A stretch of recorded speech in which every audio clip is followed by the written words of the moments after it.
Sa huling araw ng confirmation of charges ng ICC, nagpahayag ng pagdududa si Attorney Salvador Paulo Panelo sa integridad ng paglilitis sa kaso ni dating Pangulong Rodrigo Duterte. Sa panayam ng SMNI News, sinabi ni Panelo na naniniwala siyang nasa ilalim ng matinding pressure ang ICC upang patunayan ang kanilang relevance sa mundo, kaya't pilit umanong itutuloy ang paglilitis. Hindi naman sikreto na under pressure ang ICC to prove their relevance in society.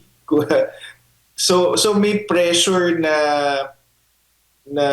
ituloy yung trial versus Pangulong Duterte. Sa naturang pagdinig, inilatag ng prosekusyon ang kanilang mga ebidensya na ayon kay Panelo ay kulang at hindi sapat. Depensa naman ni Attorney Nicolas Kaufman, abogado ni Duterte. Ang mga naging pahayag ng dating Pangulo ay pawang rhetoric lamang at walang halong kriminal na intensyon. Gayunpaman, aminado si Panelo na hindi siya kampante sa magiging hatol ng hukuman.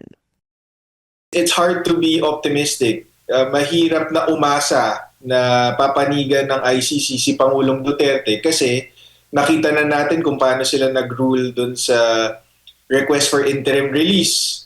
Kinwestiyon din ng abogado ang basehang ginamit para iutos ang pag-aresto kay Duterte. Giit niya kung patas ang laban, siguradong mababasura ang kaso dahil sa mahihinang ebidensya. Gumamit sila ng ebidensya na hearsay, newspaper article lamang. Tapos hanggang ngayon hindi pa na-address na yung sarili nilang batas, yung Rome Statute, hindi sinunod sa pagkadala at pagka-aresto ni Pangulong Duterte doon sa The Hague.